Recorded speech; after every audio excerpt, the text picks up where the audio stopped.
Hi students, in the last video we looked at some continuous distributions that are uniform distribution, Erlang distribution and the generalization of Erlang distribution, something called gamma distribution. In this video we are going to look at two more important continuous distributions that are exponential distribution and normal distribution. First let me get started with exponential distribution. Okay. An exponential distribution is special case of the gamma distribution. A gamma 1 comma lambda distribution is called exponential distribution. Okay. If x follows gamma distribution with the parameter 1 comma lambda, then its PDF going to be this: f of x equal to lambda e power minus lambda x for x positive, 0 for x less than or equal to 0. Simply we have written PDF of the gamma distribution for alpha equal to 1. Okay, and we can also see this x as Erlang distribution for r equal to 1. Okay, it's also going to be special case of Erlang distribution for r equal to 1 because 1 is an integer, right? Okay, in that case x is like a capital T1. It's the time taken to have first occurrence in the Poisson process with the rate parameter lambda. Okay, fine.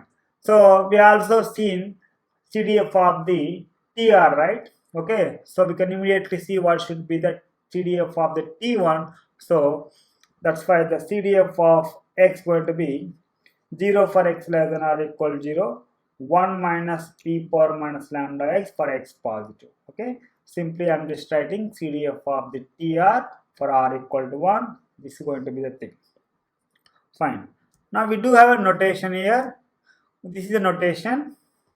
We read it as x follows exponential distribution with a parameter lambda. Okay. Now we have already seen that for gamma distribution, expectation x is alpha by lambda, variance of x is alpha by lambda square, and MGF of gamma distribution is lambda by lambda minus t power alpha, which makes sense when t between minus lambda to lambda. Now we can immediately write down expectation, variance and MGF for this exponential distribution as a special case of the gamma distribution. Simply we are using alpha equal to 1. So expectation of x going to be 1 by lambda, variance of x going to be 1 by lambda square, and MGF going to be lambda by lambda minus t, where t is between minus lambda to lambda. Okay. These results immediately follow from results of the gamma distribution. Fine. Okay. Note, as I said, x can be understood as time taken, or you can say waiting time to have first occurrence in the Poisson process with the rate parameter lambda. Okay. Fine. Now, the reason we are interested in this special case of the gamma distribution is this special case having special property called memoryless property. Okay, so let me show you that this exponential distribution having memoryless property. First, let's understand what is the probability of x bigger than x for this exponential distribution. For x positive, the probability of x bigger than x, we can write 1 minus capital F of x, because probability of x bigger than x going to be 1 minus probability of x less than or equal to x. Probability of x less than or equal to x in terms of CDF going to be capital F of x, right? So 1 minus capital F of x, and the capital F of x is what? For x positive, 1 minus e power minus lambda x, it's going to be 1 minus of 1 minus e power minus lambda x, 1 cancel, so you will be left with e power minus lambda x. Therefore, for x positive, the probability of x bigger than x is e power minus lambda x. Okay, fine. Next, I am going to show memoryless property for exponential distribution. Okay, theorem: if x follows exponential distribution with a parameter lambda, then for any two positive real numbers r and s, the probability of x bigger than r plus s, given that x bigger than s, actually equal to probability of x bigger than r. This is actually memoryless property. First let me prove this, then I will give some interpretation. Okay, first let's get started with the left hand side. Probability of x bigger than r plus s, given that x bigger than s, look like a probability of A given B. By conditional probability definition, it must be probability of A intersection B by probability of B. That's why I'm writing probability of X bigger than R plus S, comma, comma means end means intersection, probability of X bigger than R plus S, comma, X bigger than S by probability of X bigger than S. You can see that this is like a, this is like a B. Here, A is subset of B because whenever X is bigger than R plus S, X also bigger than S. So that's why A is subset of B means that implies A intersection B will be same as A. That's why the numerator probability we can simply write the probability of X bigger than R plus S, denominator as it is probability of X bigger than S. And the previous slide we realized that for exponential distribution, the probability of X bigger than X is going to be e power minus lambda X for X positive. So that's why this numerator probability we can write e power minus lambda of R plus S, denominator probability e power minus lambda S. This will be simplified to e power minus lambda R, which can be realized as probability of X bigger than R. Therefore, we have this probability of X bigger than R plus S given that X bigger than S equal to probability of X bigger than R. This is something called memoryless property. Okay. If we think of X being the lifetime of some instrument, and if instrument already survived S units of time, then the probability of instrument surviving additional R units of time will be same as probability of fresh instrument of A0 surviving R units of time. That is, instrument is not aging with the time. In this case, used instrument will be as good as the new one. Actually, life of most electronic components having this memoryless property. That's why used calculator will be as good as the new one. Okay, fine. It turns out that exponential distribution is the only continuous distribution having this memoryless property. This you will be proving in assignment 4. Okay, next example. Suppose that the length of a phone call in minutes is an exponential random variable with a parameter lambda equal to 1 by 10. If someone arrives immediately ahead of you at a public telephone booth, find the probability that you will have to wait, question A, more than 10 minutes, B, between 10 and 20 minutes, C, more than 15 minutes given that you already waited for 5 minutes. Okay. Let's answer these questions. Let X denote the length of a phone call in minutes made by a person in the booth. Okay, it is given that X follows exponential distribution with a parameter lambda, where lambda equal to 1 by 10. Okay, so in question A, we need to answer the probability of X bigger than 10. In question B, we need to answer probability of 10 less than X less than 20. In question C, we are interested in probability of X bigger than 15 given that X already bigger than 5. These are the things we need to answer. We already know PDF and CDF of exponential distribution. Let me write down. This is the PDF of exponential distribution with a parameter lambda equal to 1 by 10. This is the CDF of exponential distribution with a parameter lambda equal to 1 by 10. Okay. Now let's try to answer A, B, C in terms of CDF. Okay.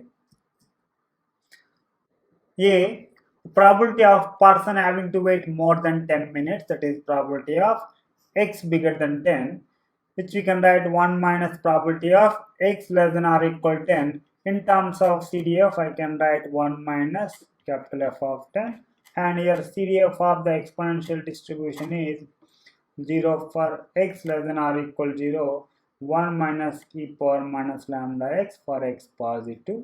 Okay, here lambda equal to 1 by 10. Okay, now in terms of CDF, we can write 1 minus of 1 minus e power minus 10 by 10, which is going to be 1 by a. Okay, the probability of X bigger than 10 is going to be equal to 1 by a.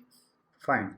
B, the probability of person having to wait between 10 and 20 minutes, that is probability of 10 less than x less than 20. In terms of CDO, we can answer capital F of 20 minus capital F of 10, because this looks like a probability of a less than x less than b. We know how to answer using the CDO, which is actually equal to f of b minus f of a, right? Okay, fine. In terms of CDF, we can write 1 minus e power minus 20 by 10 minus of 1 minus e power minus 10 by 10. This whole thing gets simplified to e minus 1 by e square. Therefore, the probability of 10 less than x less than 20 equal to e minus 1 by e square. Okay. C. The probability of person having to wait more than 15 minutes given that he already waited 5 minutes. That is probability of x bigger than 15 given that x bigger than 5. Here this 15 can be realized as 10 plus 5.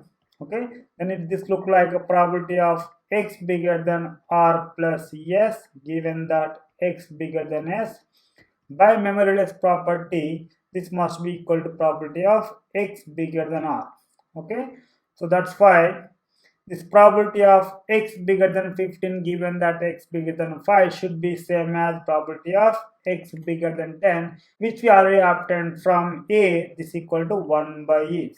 Therefore, the probability of x bigger than 15 given that x bigger than 5 equal to 1 by e. Okay, fine.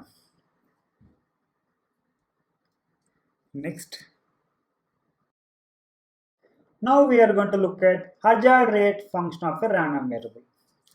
Let x denote the lifetime of some item having CDF capital F and PDF small f. The hazard rate, or you can say failure rate function of random variable denoted by lambda t and defined as lambda t equal to small f of t by 1 minus capital F of t, where small f is PDF of x, capital F is CDF of x.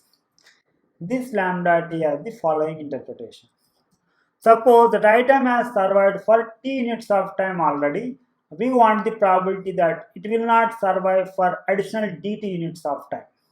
That is, we are interested in the probability of t less than x less than t plus dt given that x bigger than t. This looks like a probability of a given b. Using conditional probability definition, this should be probability of a intersection b by probability of b. Here a is an event t less than x less than t plus dt, b is an event x bigger than t. As you can see that a is actually subset of b, that implies a intersection b same as a. That's why this probability of a given b in this case is going to be probability of a by probability of b. That's why this conditional probability will be equal to probability of t less than x less than t plus dt by probability of x bigger than t. In terms of CDF, the denominator probability we can write 1 minus capital F of t. Okay. Now, to get the numerator probability, which is probability of t less than x less than t plus dt, what you can do is you can integrate the PDF from t to t plus dt. Okay, this will give you area under the curve from t to t plus dt. That is, if this is your PDF, let's say this is t plus dt, then area under the curve from t to t plus dt will be this. Okay, this is the area. Now this area will be pretty close to this rectangle area. Okay, this is a rectangle whose height is going to be f of t. The reason is this point is what? T comma f of t. Okay, and the base is going to be, this is going to be dt. Okay, so this rectangle area is going to be f of t dt. So this numerator probability will be approximately equal to f of t dt. That's why this conditional probability will be approximately equal to f of t by 1 minus capital F of t dt. Okay, that means, so this is actually approximately what? Lambda t dt. So this lambda t represents the conditional probability intensity that t unit old item will fail. We can also say this lambda t as instantaneous failure rate of an item. Okay.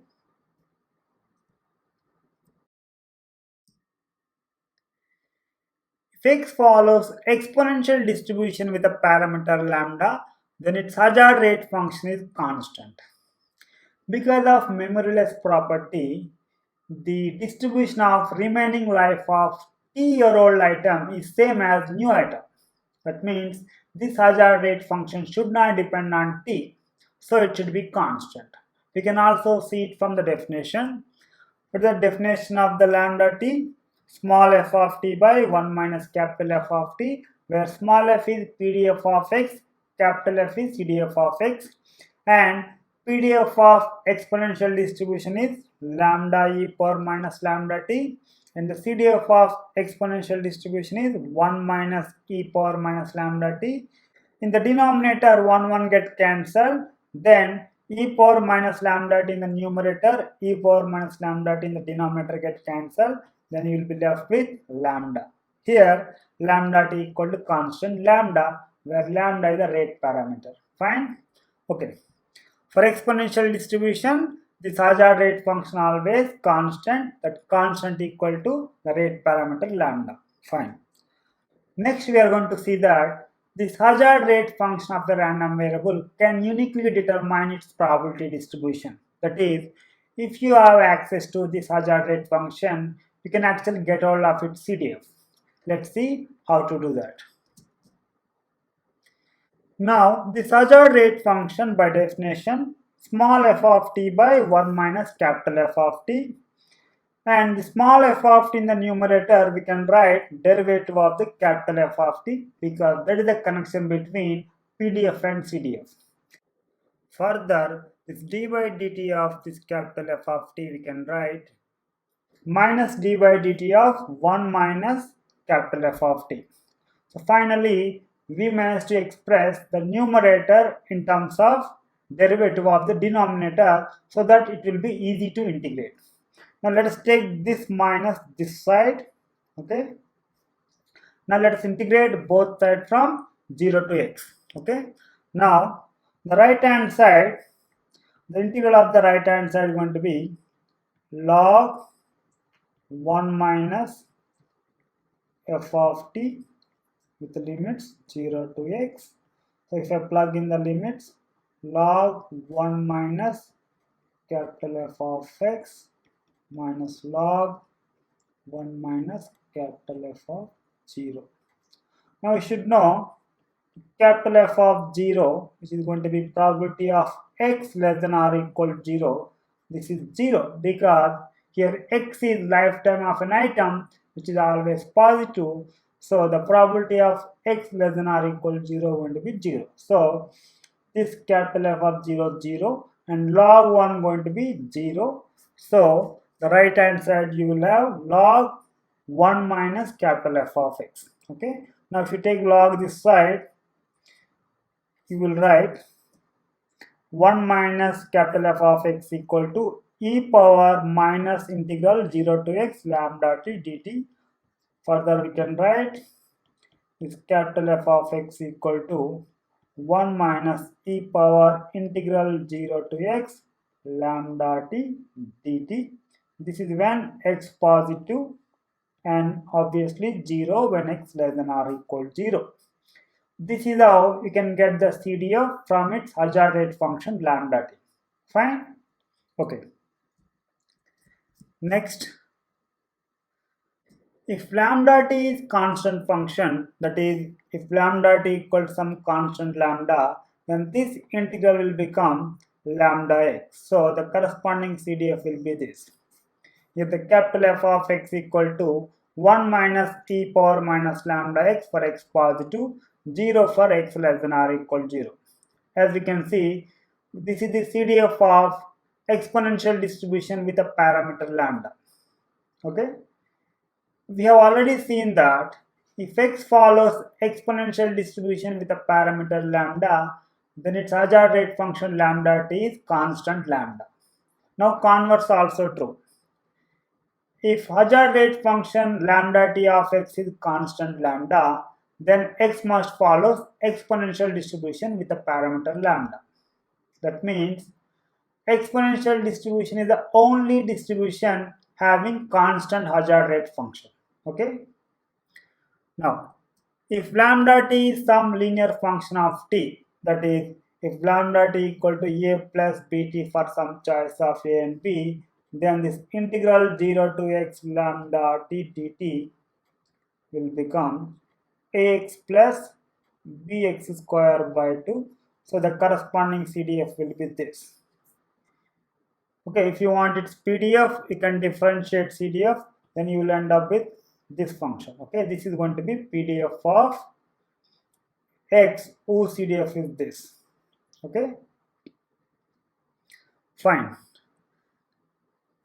Note, when a equal to 0, b positive, this preceding distribution, something called Rayleigh distribution, I'm going to use it in the next video. Okay,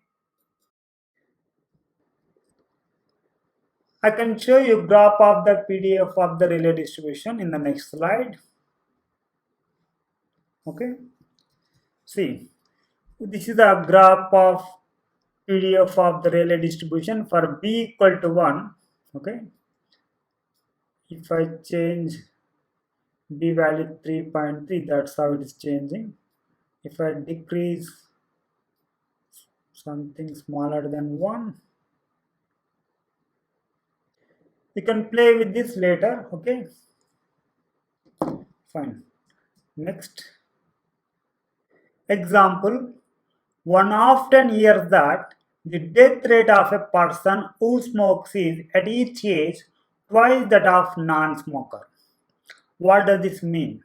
Does it mean that a non-smoker has twice the probability of surviving a given number of years as does smoker of the same age? Let's find out.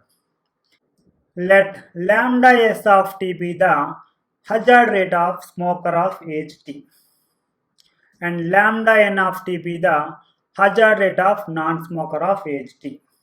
These hazard rates we can also call failure rates. In this case, we can also call death rate. Okay. It is given that lambda s of t equal to 2 times lambda n of t. Okay. Now, let x denote the lifetime of non-smoker with a CDF capital Fx. Y denote the lifetime of smoker with a CDF capital Fy. Okay. Now, let's try to answer this question. Probability of a-year-old non-smoker reaches age B. This is actually conditional probability. Let me put it this way. Probability of non-smoker reaching age B given that is already 8 years old. That means we are interested in this conditional probability. Probability of x bigger than b given that x bigger than a, where x denote the lifetime of a non-smoker. This looks like a probability of a given b. Using conditional probability definition, we can write probability of a intersection b by probability of b. Okay, here a is the event x bigger than b, b is the event x bigger than a. Here small a less than small b, so you should know that a is actually subset of b. Okay, so whenever a happens, b also happens. That's why a intersection b going to be same as a. In this case, we can actually write probability of a by probability of b. Okay, that's why this conditional probability we can write probability of x bigger than b by probability of x bigger than a.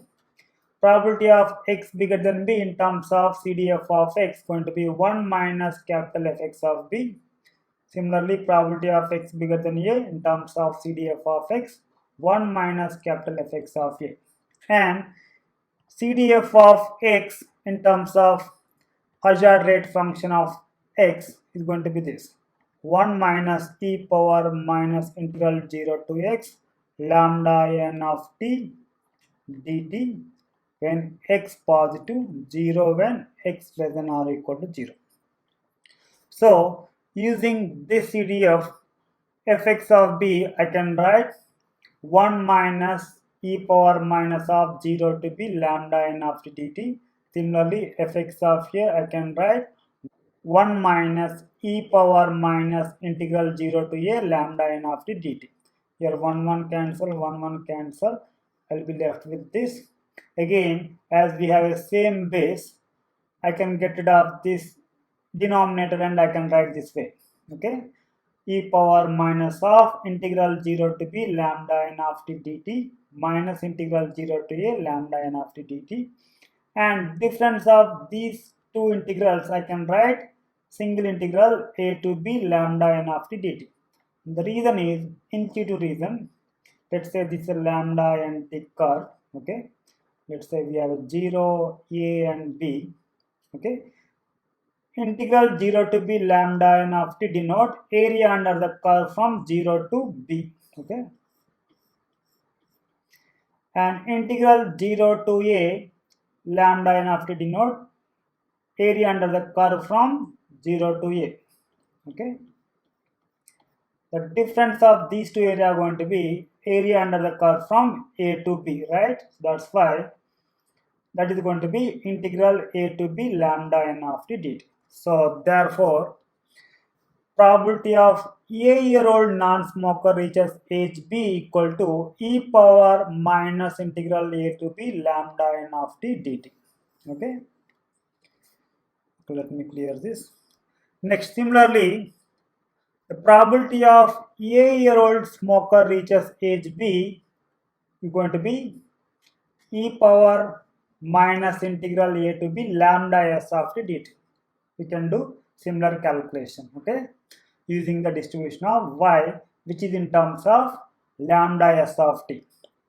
Okay, now if you want to put this one in terms of lambda n of t, use the relation that lambda st actually 2 times lambda n of t. So if you do that, I can replace lambda st with 2 times lambda nt. So I'll be left with this. Now this one actually we can write square of e power minus integral a to b lambda n of t. Okay, because of this reason. Now you can see that this is actually probability of a-year-old non-smoker reaching age b. That's why the relation is this. The probability of a-year-old smoker reaches age b equal to square of probability of a-year-old non-smoker reaching age b. Okay, this is not what you think, the probability of a-year-old non-smoker reaches age b by 2. Many people may think like this, but that is not the thing here. Okay, it's the square of probability of a-year-old non-smoker reaches age b. Okay, fine. For example, if lambda n of t equal to 1 by 30 for t between 50 and 60 years, the probability of 50-year-old non-smoker reaches age 60 equal to e power minus integral 50 to 60 1 by 30 dt.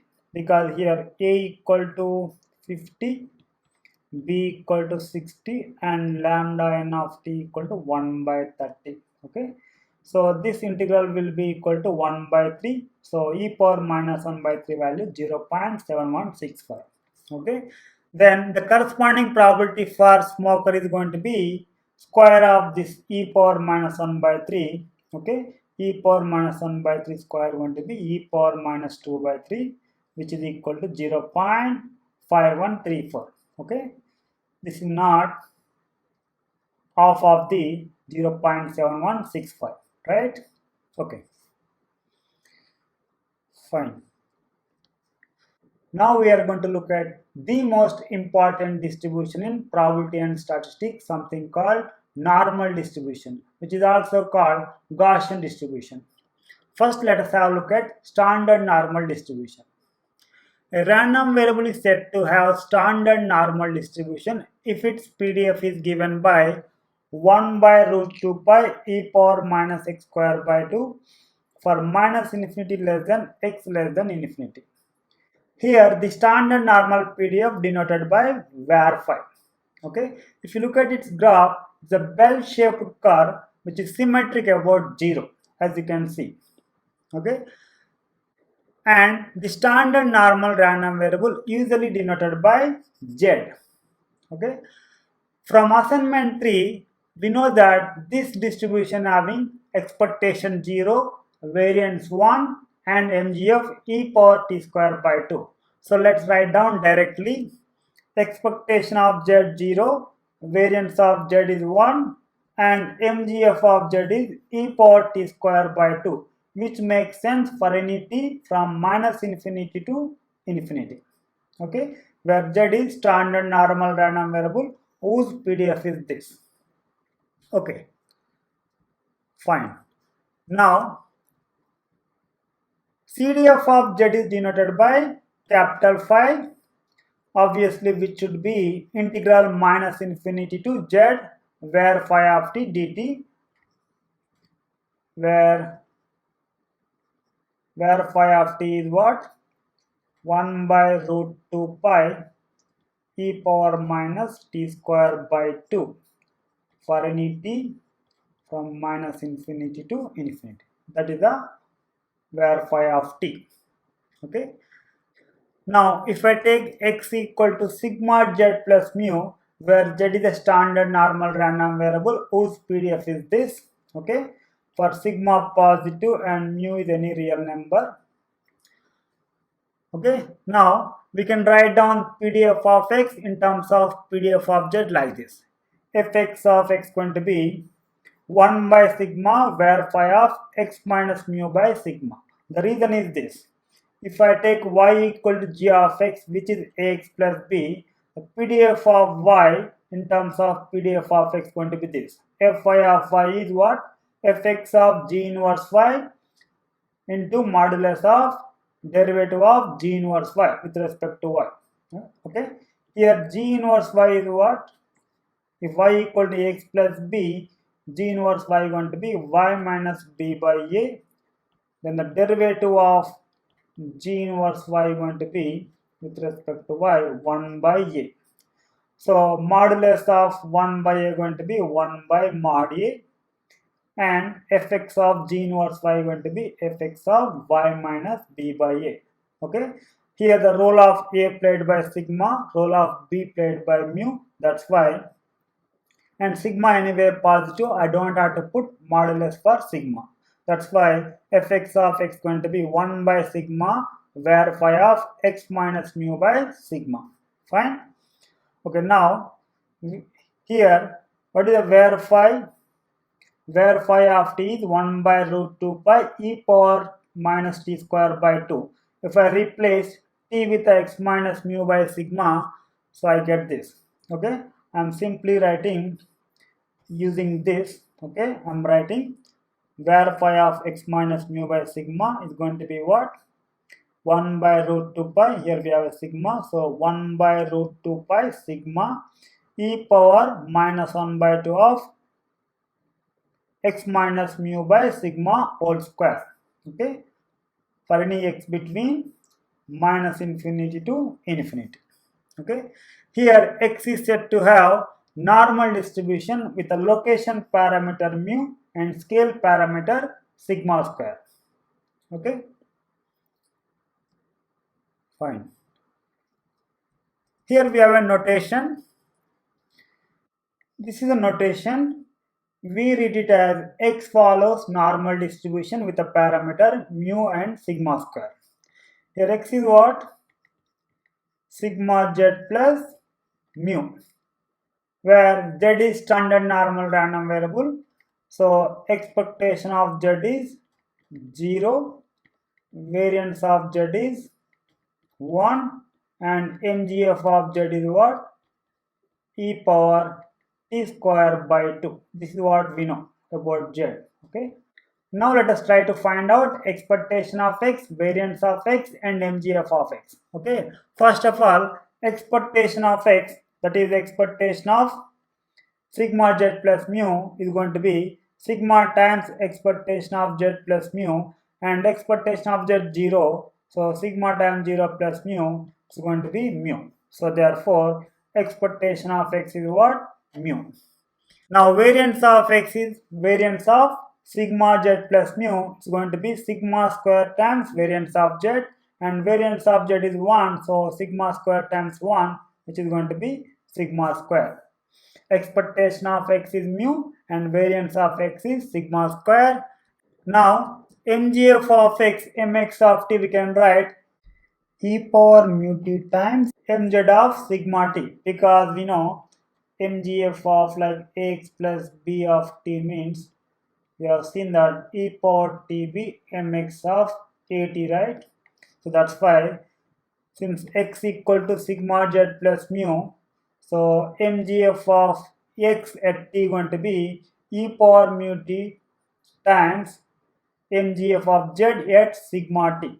Okay, so we already know mgf of z is e power t square by 2. So that's why, so at sigma t going to be what? E power sigma square t square by 2. So e power mu t times e power sigma square t square by 2. So if you multiply, so mgf of x going to be e power mu t plus sigma square t square by 2. This makes sense for any t from minus infinity to infinity.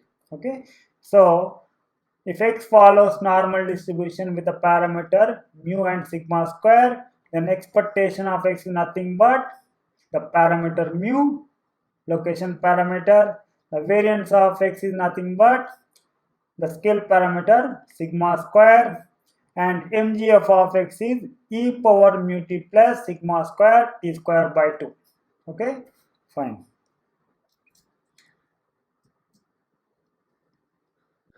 Now let me show you why I am calling mu as a location parameter, sigma square as a scale parameter. Let's see what happens if I change mu.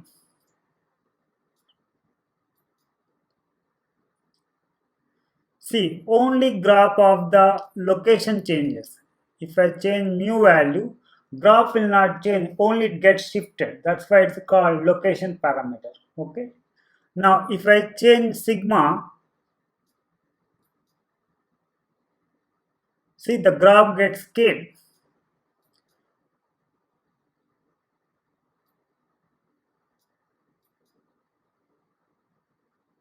See,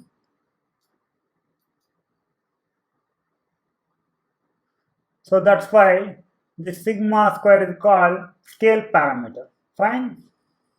Okay. Next. Theorem.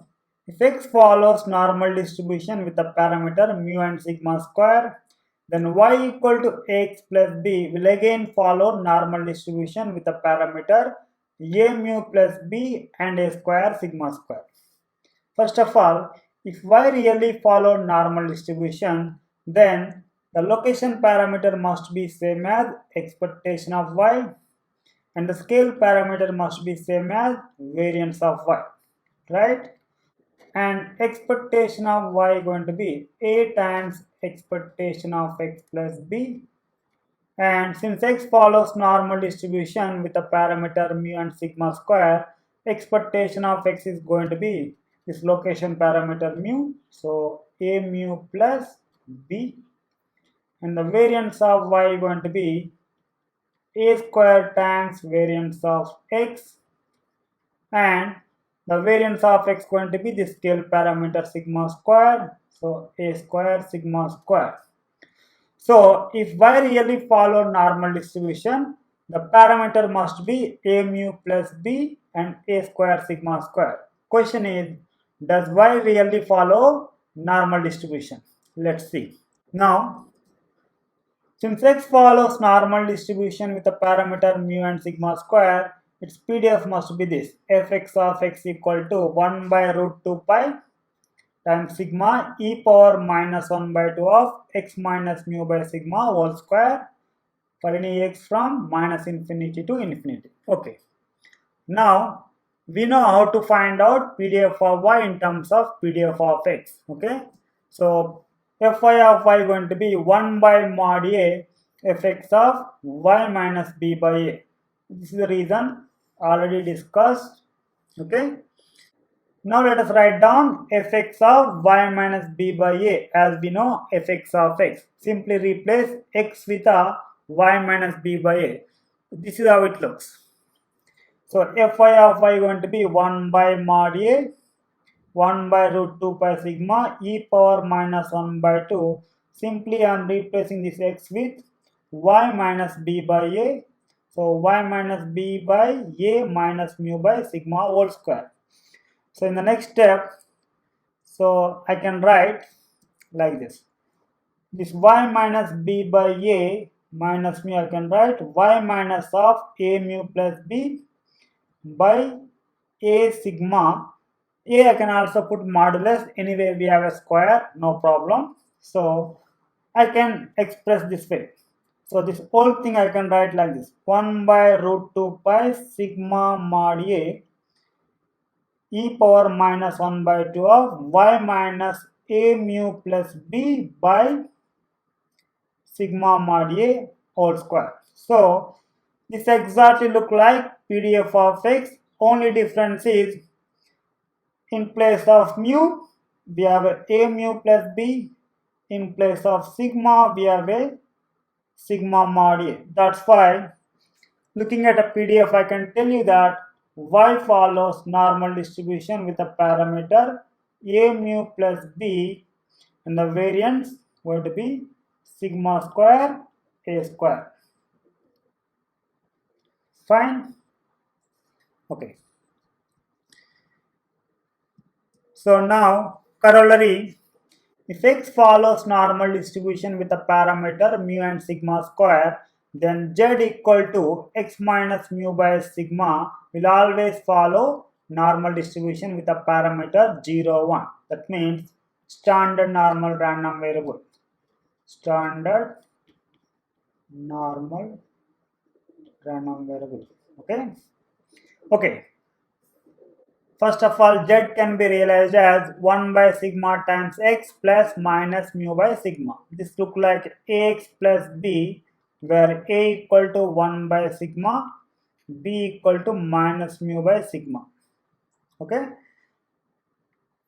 So from above theorem, we should know that z follows normal distribution with a parameter a mu plus b, a square, sigma square.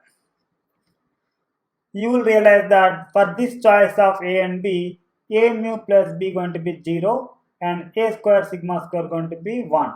That's why this z follows standard normal distribution. Fine. Here the CDF of standard normal phi of z equal to integral of standard normal PDF from minus infinity to z, which is the area under the standard normal curve from minus infinity to z. Okay. Here you can see phi of 0 value 0.5, which makes sense because total area under the standard normal curve is 1 and the curve is symmetric with respect to 0. So the area covered from minus infinity to 0 should be half of the total area. That's why phi of 0 must be equal to 0.5. Now let's look at phi of z value for some other values of z. Let's see phi of 1.15.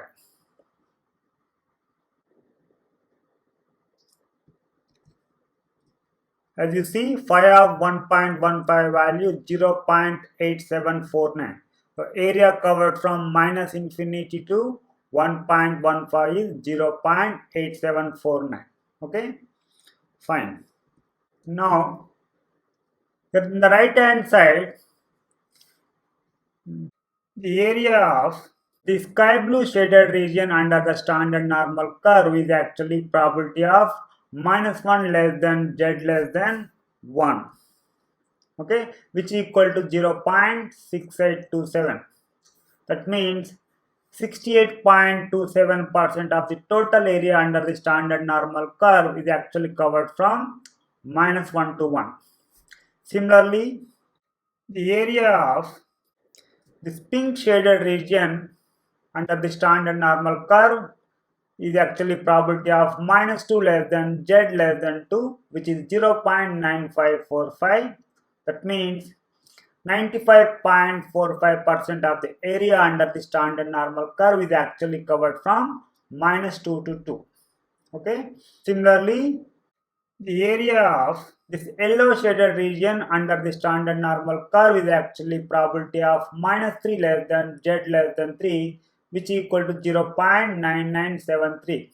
That means 99.73% of the area under the standard normal curve is actually covered from minus 3 to 3. That is, area under the standard normal curve that is not covered from minus 3 to 3 is very little. It's kind of negligible. Okay. That means if I ask you what is the probability of z bigger than 3, it will be almost close to 1. If I ask you what is the probability of z less than or equal to minus 3, it will be almost close to 0. Okay, fine. One thing we can note here, this area covered from minus infinity to minus 1, this is phi of minus 1 by definition. And area covered from 1 to infinity going to be total area minus area covered from minus infinity to 1. The total area is 1 and area covered from minus infinity to 1 going to be phi of 1. So this area must be equal to 1 minus phi of 1. By symmetry, these two areas must be same. That means we must have phi of minus 1 equal to 1 minus phi of 1. In the same way, the area covered from minus infinity to minus 2 will be phi of minus 2. Okay, and area that is covered from 2 to infinity going to be 1 minus phi of 2. So these two must be same. That means phi of minus 2 must be equal to 1 minus phi of 2. So in general, we should have phi of minus z equal to 1 minus phi of z for all z. That's what we are going to prove next. Okay, fine.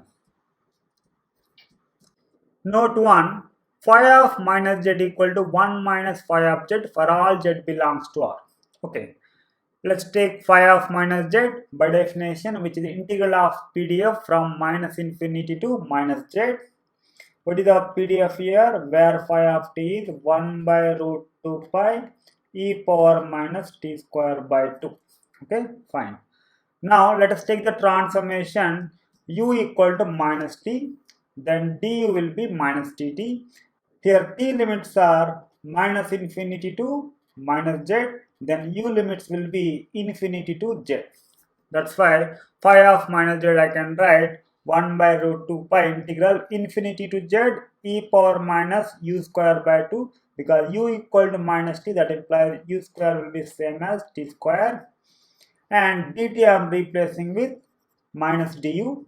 If you want to get rid of this minus, we can change the order of the limits like this. Okay, now 1 by root 2 pi integral z to infinity e power minus u square by 2 du. Okay, fine. Now this integral we can write 1 minus of 1 by root 2 pi integral minus infinity to z e power minus e square by 2 du. The reason is the total integral from minus infinity to infinity going to be 1, because total integral of any PDF should be 1. Okay, that's why 1 by root 2 pi integral minus infinity to infinity e power minus e square by 2 du must be 1. This integral we can break into two parts. Integral from minus infinity to z, integral from z to infinity. Now that's why this integral we can write 1 minus of this integral. That's what we did. So that's why we have 1 minus phi of z. Okay, therefore phi of minus z equal to 1 minus phi of z for all z belongs to R. That's why it is enough to know phi of z values for only z positive, because if you want phi of minus 1, what we can do? We can write 1 minus phi of 1. Okay, if you know phi of one value, you can get the phi of minus one value. Okay, if you want phi of minus 2 value, you can write 1 minus phi of 2. So if you know phi of 2 value, you know phi of minus 2 value. So that's why it's enough to know phi of z for only z positive. Okay, fine. Note 2. If x follows normal distribution with a parameter mu and sigma square, then its CDF capital F of x equal to phi of x minus mu by sigma. Here this capital phi is CDF of standard normal distribution. By definition, this capital F of x equal to probability of x less than or equal to small x. This x less than or equal to small x event happen if and only if this x minus mu by sigma less than or equal to small x minus mu by sigma event happen because sigma positive. That's why this probability of x less than or equal to small x should be same as probability of x minus mu by sigma less than or equal to small x minus mu by sigma. Okay, fine. Now, if x follows normal with a parameter mu and sigma square, then x minus mu by sigma follows standard normal distribution that we know. We call it z. That's why this probability we can write like probability of z less than or equal to small x minus mu by sigma. Okay, where z is standard normal random variable. So this probability in terms of standard normal CDF is going to be phi of x minus mu by sigma. Okay, so this is how CDF of any normal random variable related to CDF of standard normal random variable. Okay, fine. Note 3. If x follows normal distribution with a parameter mu and sigma square, then probabilities of all these intervals must be equal to f of b minus f of a, where this capital F is CDF of x. That much we already know.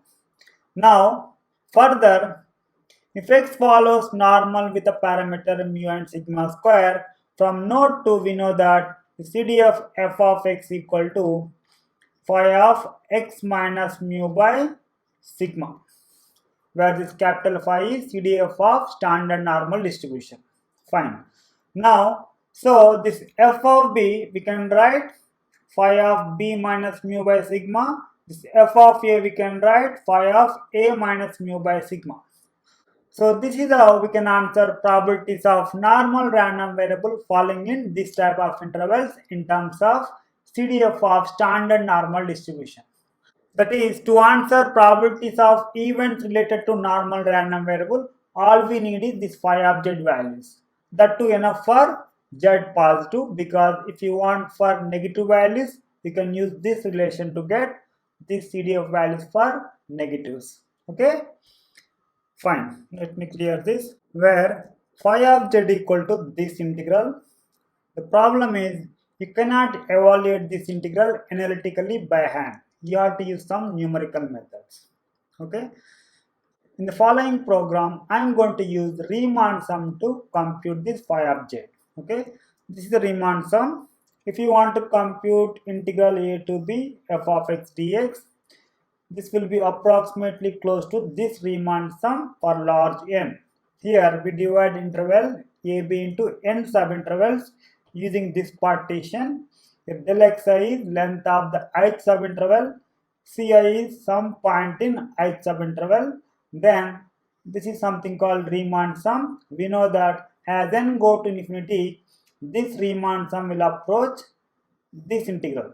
That's why for large n, this Riemann sum should be approximately close to this integral.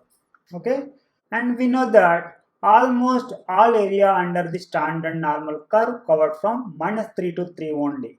That's why in the following program, I'm going to make a table of phi object values from 0 to 3.5. Okay, so when I'm using this Riemann sum, I'm going to use the lower limit a equal to -5, because area that is covered from -infinity to -5 will be negligible. So we can compute this phi of z values like this. Okay, -5 to z where phi of t dt, where phi of t is 1 by root 2 pi e power minus t square by 2 dt. Okay, fine. Okay, this is the program which generates the standard normal table that consisting of 5 object values from 0 to 3.5.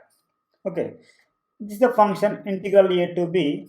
Here we are passing function f that need to be integrated and lower limit a, upper limit b. N is the number of partition points we have to make. In this first line, we're actually kind of generating this partition like x0, x1, x2, so on, xn. Okay. Here we are making partition in a way so that each subinterval length is same. That means del xi, ith subinterval length going to be same, that is b minus a by n for all I. Okay. What is our Riemann sum? Summation I equal to 1 to n f of ci del xi, right? Where ci is any point in the interval xi minus 1 to xi.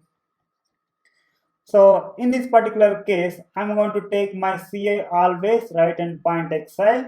So our Riemann sum going to be I equal to 1 to n f of xi, and del xi is what? B minus a by n. This is going to be our Riemann sum. That's what this function returns.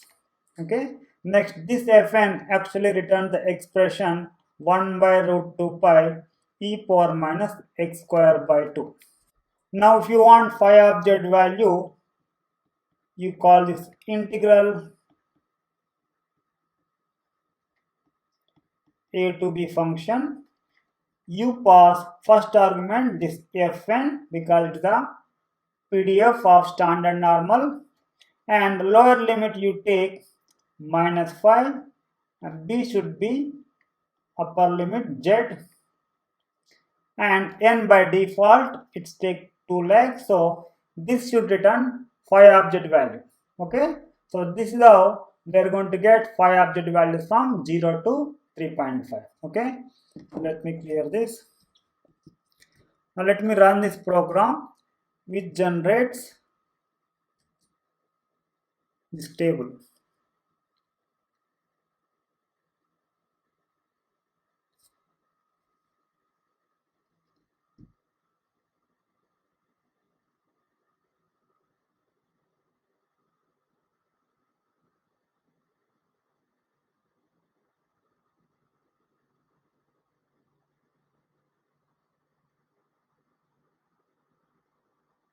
Yeah, done.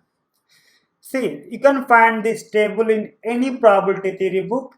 These are the table we refer to answer probabilities of events related to normal random variable. Okay. For example, if you want phi of 1.23 value, you should go to the this 1.2 row and 0.03 column. Then look at the intersection. Okay, this is the intersection. So the phi of 1.23 value 0.8906. This is how you look up these phi object values in this table. These are the tables we refer to answer probabilities of events related to normal random variable. Okay, fine. Example, if x follows normal distribution with a parameter mu and sigma square, where mu equal to 3 and sigma square equal to 9, then find a probability of 2 less than x less than 5, b probability of x greater than 0, c probability of mod x minus 3 greater than 6. Okay, we are going to answer these probabilities by referring to standard normal table. Okay, first of all, we note that the CDF of x, f of x going to be phi of x minus mu by sigma. This is the connection. Here mu equal to 3, sigma also 3.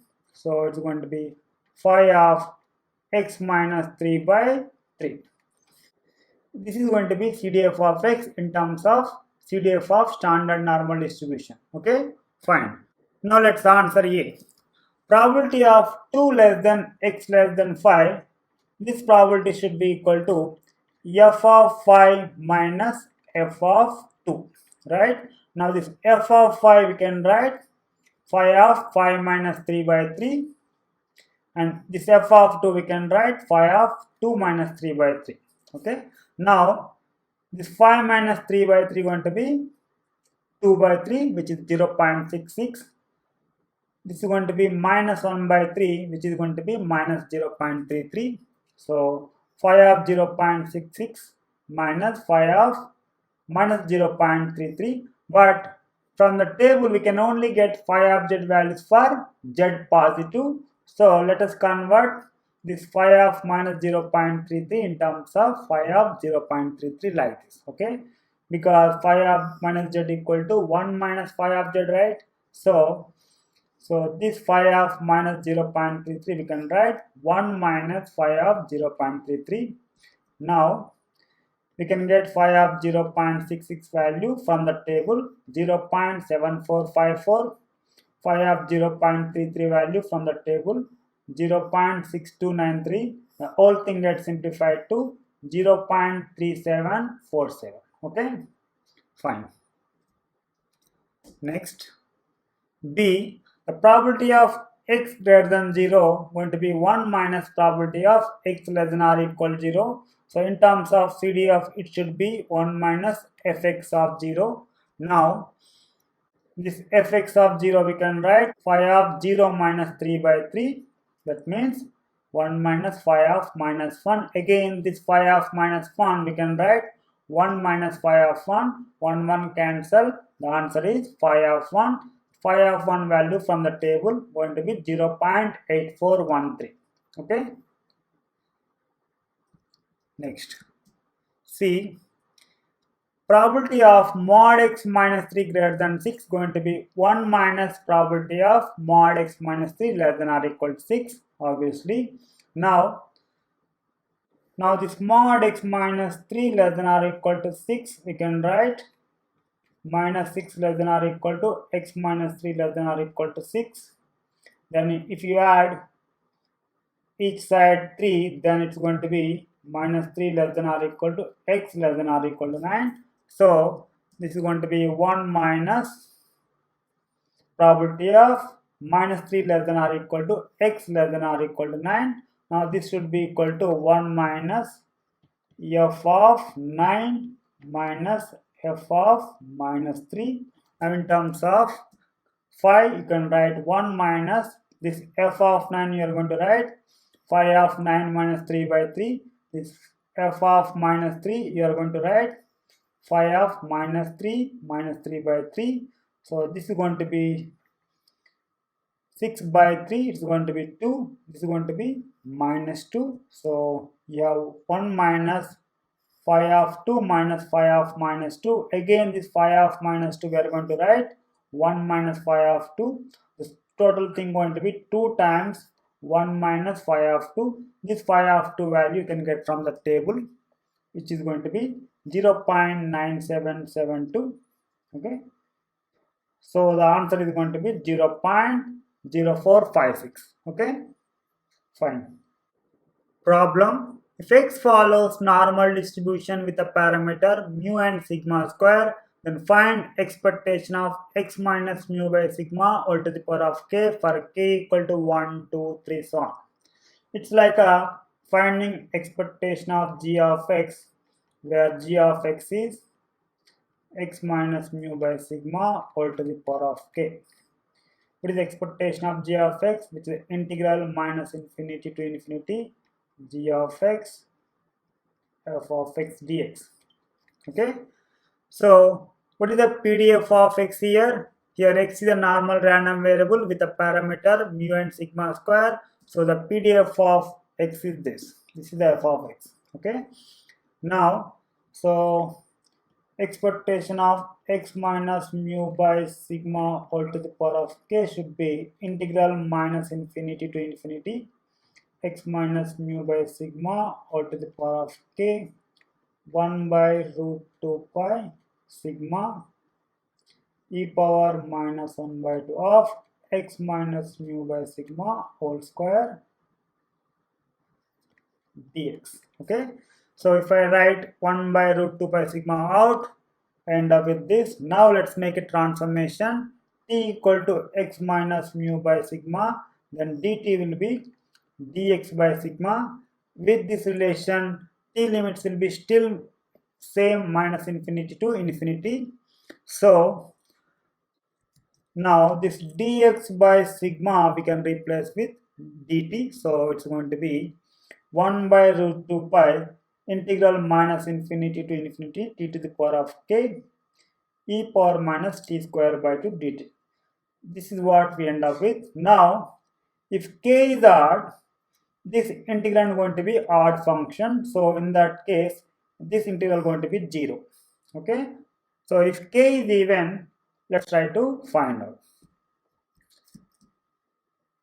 If k is odd, like I said, it's going to be odd function. So expectation of x minus mu by sigma whole to the power of k going to be 0. If k is even, let's say k equal to some 2m. If it is even, it will be in the form 2m for some m. Okay. Now let us see what is this.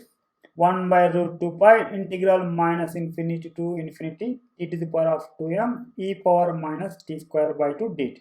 Okay. Now this is going to be even function. So we can write this integral as 2 times integral 0 to infinity t to the power of 2m e power minus t square by 2 dt. So this is how I'm going to write 2 times integral 0 to infinity t to the power of 2m e power minus t square by 2 dt. Now let us take the substitution u equal to t square by 2, then du will be t dt. That implies t will be root 2u. Okay. Then this integrand t to the power of 2m e power minus t square by 2. First of all, let me realize like t to the power of 2m minus 1 e power minus t square by 2 and t dt. This t dt we can write du. So this integral going to be 2 by root 2 pi integral 0 to infinity t I am replacing with root 2u to the power of 2m minus 1 and e power minus u t dt I am going to replace with du. Okay. So this is what we end up with. Okay, let me clear this and then go to next slide. Okay. And if I get this root 2 to the power of 2m minus 1 out, we already have a root 2. So it's going to be root 2 to the power of 2m. That means we can write 2 to the power of m. And here you will have root u to the power of 2m minus 1, that you can write u to the power of 2m minus 1 by 2. So in the next step, we are going to have 2 to the power of m by root pi integral 0 to infinity u to the power of 2m minus 1 by 2 e power minus u du. Again, this 2m minus 1 by 2 I am going to realize as m plus 1 by 2 minus 1. So that now this look like gamma integral. So this we can write 2 to the power of m by root pi. This integral as gamma m plus 1 by 2. So this is what expectation of x minus mu by sigma all to the power of 2m. Fine. Okay.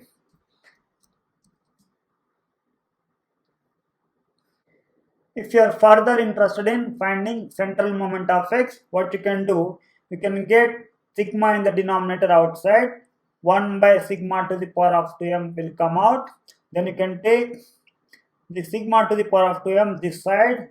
Then you will have expectation of x minus mu to the power of 2m equal to sigma to the power of 2m times 2 to the power of m by root pi times gamma m plus 1 by 2. This is the central moment of order 2m. Obviously, odd order central moments will be 0.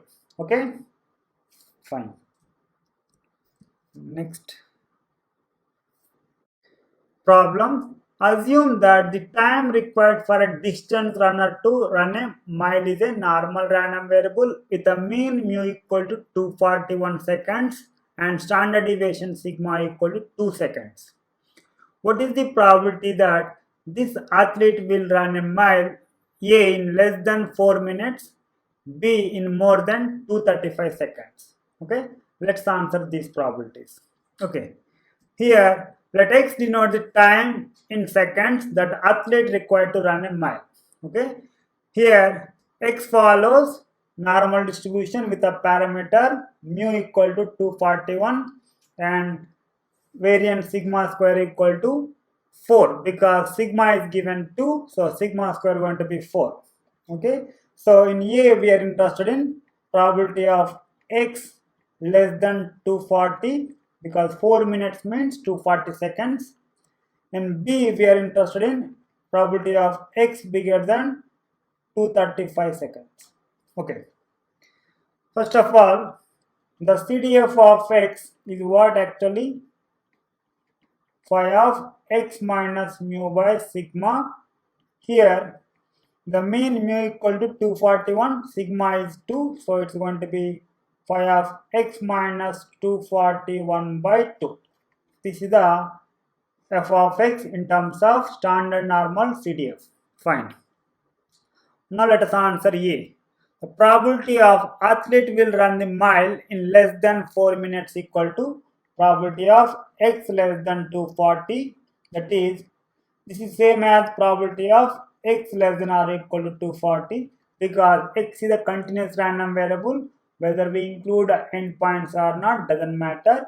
So this we can write f of 240 in terms of CDF. Now this f of 240 in terms of phi, we can write phi of 240 minus 241 by 2. Here x is equal to 240. And this is going to be minus of, so it's going to be phi of minus of, that we can write 1 minus phi of, okay. So phi of 0.5 value going to be 0.6915 from the table. So this 1 minus 0.6915 will be 0.3085. Okay. So the probability of athlete will run a mile in less than 4 minutes is 0.3085. Okay. Now let's answer B. Probability of athlete require more than 235 seconds equal to probability of x bigger than 235.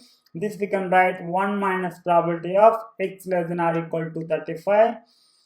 This probability of x less than or equal to 235 is going to be f of 235. Again, this f of 235 in terms of phi, we can write phi of 235 minus 241 by 2. This is going to be minus 3. So it's going to be 1 minus phi of minus 3. Again, phi of minus 3 we can write 1 minus phi of 3. 1 cancel. The answer is going to be phi of 3, whose value from the table is going to be 0.9981. So the probability of athlete require more than 235 seconds is going to be 0.9987. Okay, fine. Next problem. Assume that the high price of a commodity tomorrow is a normal random variable with a mean mu equal to 10 and standard deviation sigma equal to 1 by 4. What is the shortest interval that has a probability 0.95 of including tomorrow's high price for this commodity? Okay. Let x denote the high price of a commodity tomorrow. The next follows normal distribution with a parameter mu equal to 10 and variance sigma square equal to 1 by 16 because here mean mu is given 10 and sigma is given 1 by 4. That implies sigma square going to be 1 by 16. Okay, fine. Let the interval be closed interval 10 minus a to 10 plus a. It should be around mean, so that's why we are taking in this form. We want to find a such that probability of x sitting in this interval is 0.95. That means we want to find a such that probability of 10 minus a less than or equal to x less than or equal to 10 plus a equal to 0.95. Okay, so this we can write probability of minus a less than or equal to x minus 10 less than or equal to a. Next we can also divide by the standard deviation 1 by 4 each side. So this probability should be 0.95. We want to find A such that this probability is 0.95. Okay, next. So here this x minus 10 by 1 by 4 actually x minus mu by sigma, which follows standard normal distribution. So we can call it Z. So we can write, so this minus a by 1 by 4 I can write minus 4a, a by 1 by 4 I can write 4a. This can be seen as standard normal random variable Z. So now this is going to be probability of minus 4a less than or equal to Z less than or equal to 4a. So this should be 0.95. That means phi of 4a minus phi of minus 4a should be equal to 0.95. Now this phi of minus 4a I can write 1 minus phi of 4a. Okay. So now this is going to be left hand side 2 times phi of 4a minus 1 equal to 0.95. That implies, so phi of 4a going to be 1 plus 0.95 by 2, that is going to be 0.975. Okay. Now from the standard normal table we will see that 4a must be equal to 1.96, so that phi of 4a value will be 0.975. Okay, this can be seen from standard normal table. That implies a must be equal to 0.49. So our interval must be 10 minus 0.492, 10 plus 0.49. Therefore, interval is closed interval 9.51 to 10.49. So, with probability 0.95, tomorrow high price of a commodity will be lying in this interval. Okay, fine. Okay, let me stop now. Thank you.